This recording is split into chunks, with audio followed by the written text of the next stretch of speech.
Where am I?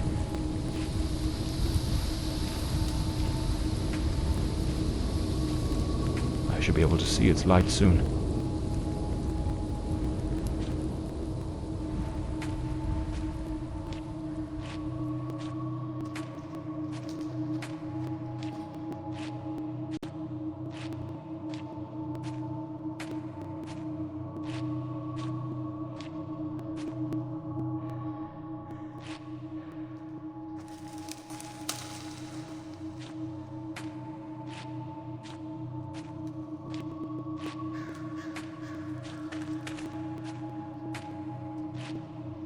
At last, I can gather my strength and plan how to face that monstrous thing.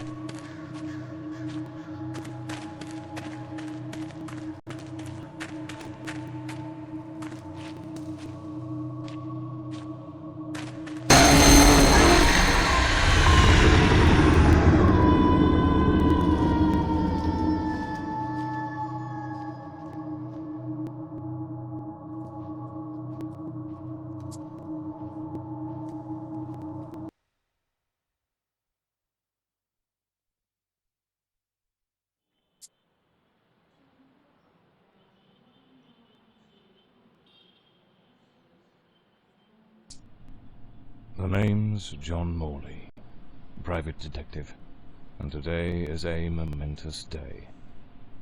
After enduring the most exquisite tortures at the hands of those blasted nurses, and being pumped full of enough medicine to fell an ox, today I'm finally free.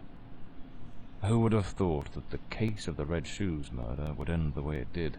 A stormy night, soaked to the skin, wrestling that brainless killer on a rooftop. Then a slip and a 5-story plunge. It appears you're awake at last. We had considerable difficulty rousing you earlier this morning, so I deemed it best to let you rest a while longer. I bring you good news. The latest test results are favourable, and the doctor has authorised your discharge. You are now officially ready to go. I have placed your belongings on the table. Oh, and a lady stopped by this morning with some clothes from the dry cleaner.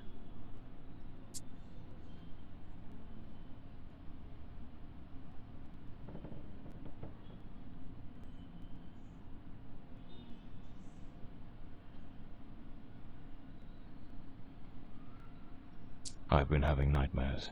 The doctor has prescribed some medication that should help address any residual effects. This should assist in alleviating your nightmares. My belongings? I thought everything was already in the room. There are a few valuables and some coins we kept for safekeeping. They are in the box on the table.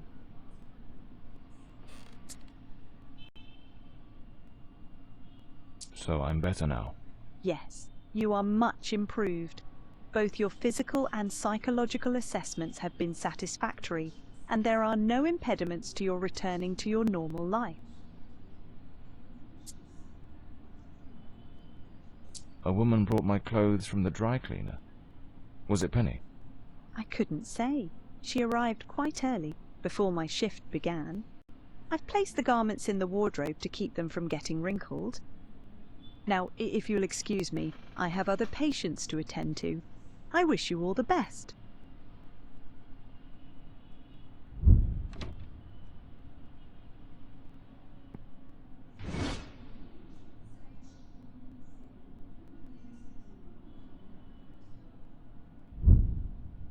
Story of my life. Nearly broke. That's me, the bloodhound Morley.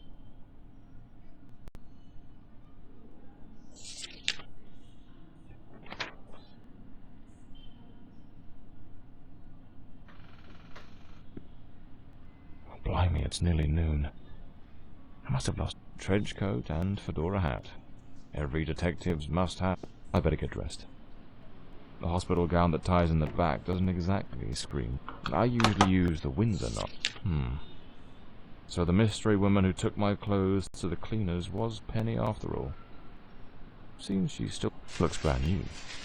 Well-structured shoulders, nicely packed. These do a fine job of hiding any belly. can't complain about that. I should get myself a pair of derbies, or brogues. They're much more comfortable. Rainy and overcast. Typical London weather. This note's from Penny. Damn it, Penny.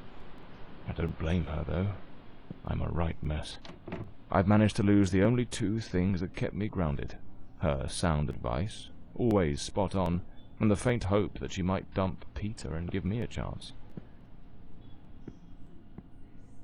I'd better hurry up. Just like Penny says in her note, I might have a new client this afternoon. And with the way things are going, I can't afford to let that slip away.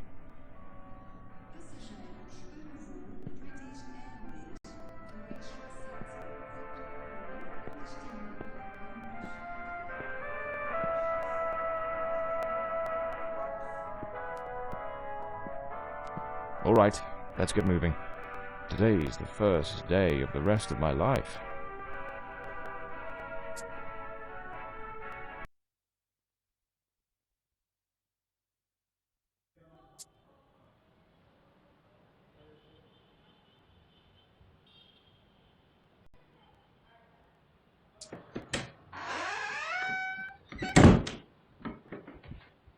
Back again. Feels like stepping into a forgotten paradise.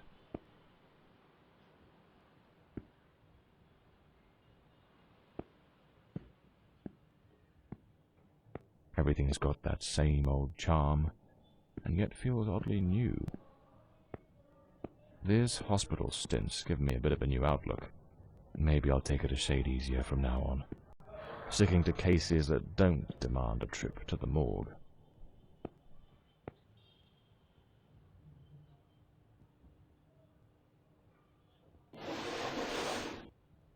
Here they are, Penny's keys, just like it says in her note.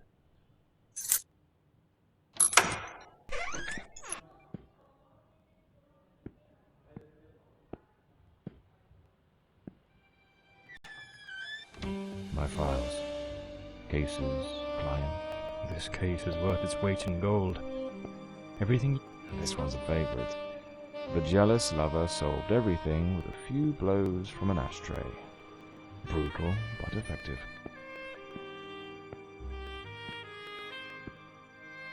Penny's desk.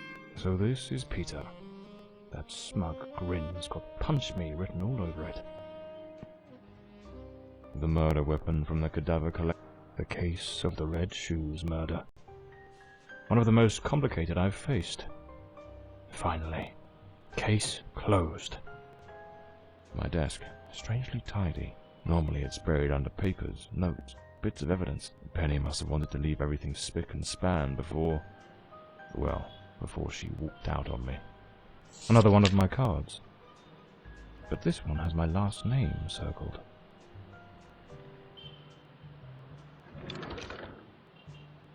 Amazing how this little gadget can reveal the devil in the details.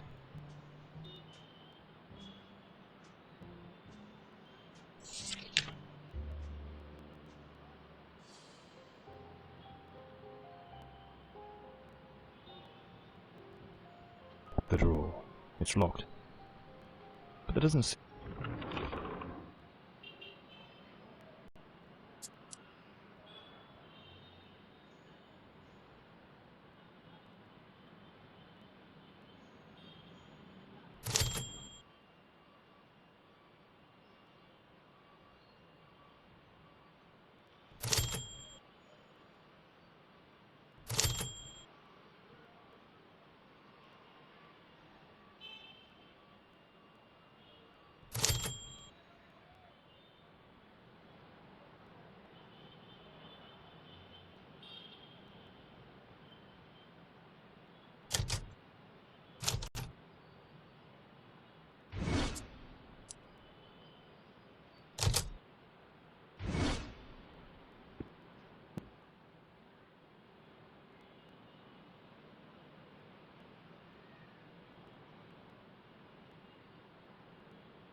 The Scarlet Page.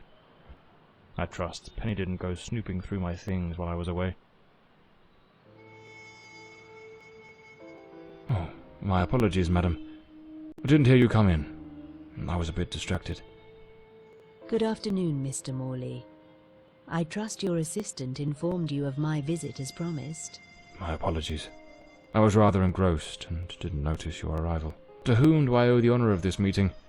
Lady Margarette Fordside, the 4th Countess of Bloomsbury. Lady Margaret, could you tell me what brings you here today? How can I assist you? I shall endeavour to be as candid as possible.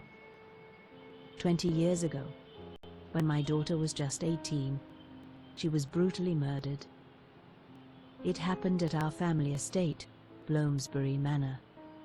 Someone slipped into the house unnoticed, and upon reaching her room, delivered 5 fatal stab wounds to her chest, lungs, and heart. The police, eager to close the case, hastily blamed and condemned 2 violent thieves who clearly had nothing to do with her death. The investigation was closed, and justice was never served.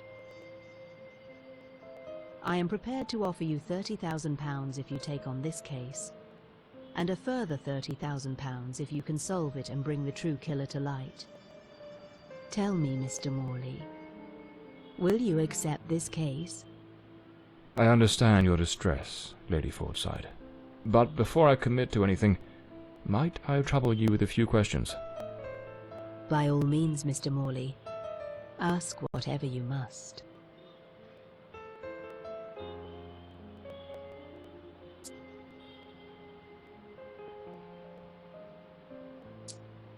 A case that's been cold for 20 years.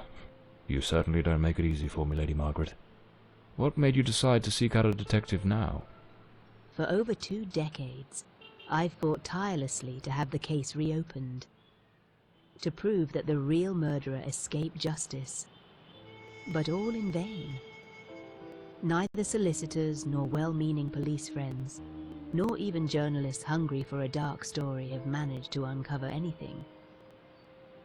Then one day, I read about your success in solving the case of the Red Shoes killer. Regrettably, I also learned of the unfortunate incident that left you hospitalized with grievous injuries. On the advice of your secretary, Miss Penny, I waited patiently for your recovery. And now, here I am.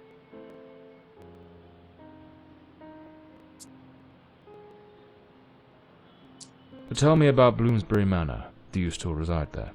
After Elodie's death, I abandoned the estate. I couldn't bear to remain there, to live within those walls.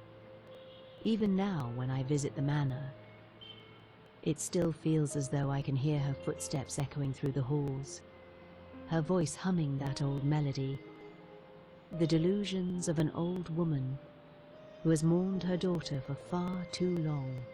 Mr. Morley, no mother should ever have to bury her child. Should you accept the case, Bloomsbury Manor would likely be the best place to begin the investigation.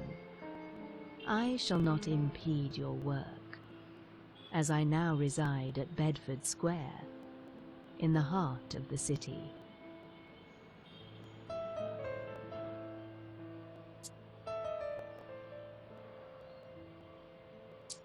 Tell me about the men the police arrested. Why are you so certain they weren't guilty? 2 days after the murder, the police arrested a pair of violent thieves who were terrorizing the county at the time. Though they swore their innocence in my daughter Elodie's death, their criminal record completely undermined their defense. Seizing the opportunity, the police locked them away for their other crimes, and the case was closed. But what has always struck me as suspicious is that nothing was stolen on the night my Elodie was killed. If those thieves were truly the culprits, why would they murder her and then leave without taking a single piece of silver? It doesn't add up, Mr. Morley.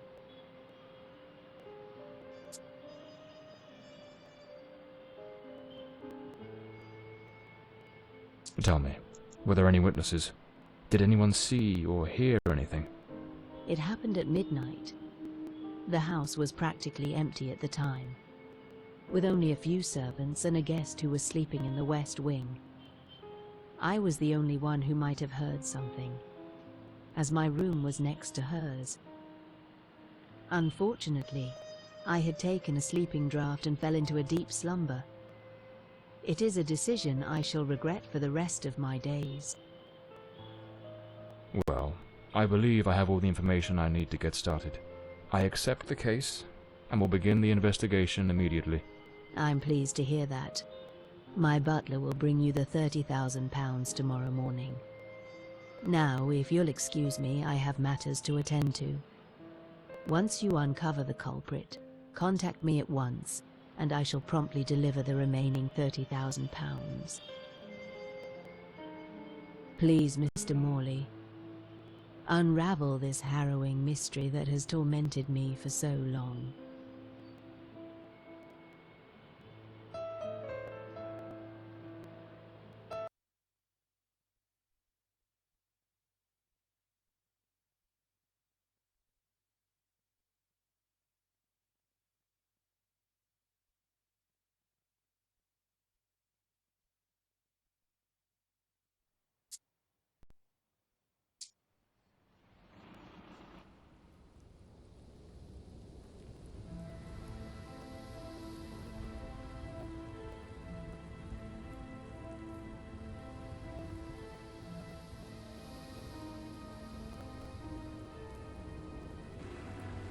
As I made my way through the dense forest path, a haunting silence enveloped the air. It was as though the very night of the crime still lingered here, shrouded in an eerie calm. The manor stood before me, its facade as inscrutable as the shadows that danced in the moonlight. Every step I took felt like a step deeper into the heart of a mystery that refused to be forgotten.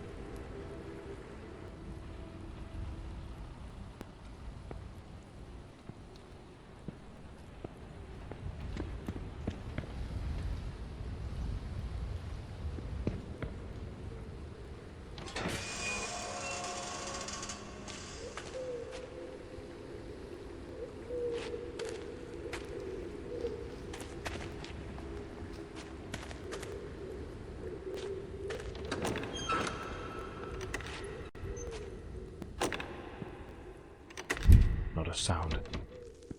The stillness feels heavy, like it's hiding something.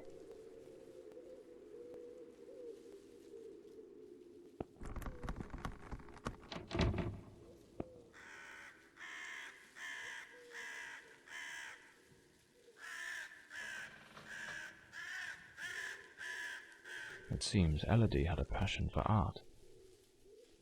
This painting, it's rather... The door's chained up with a padlock. Looks like I'll need to find the key.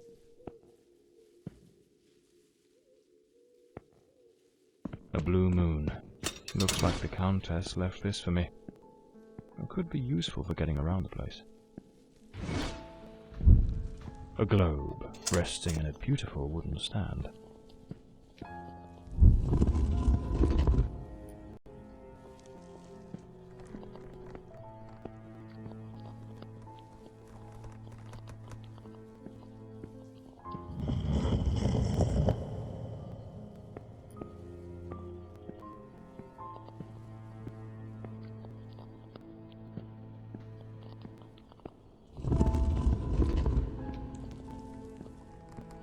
Looks like this is the Fordside family book, showing some of their ancestors.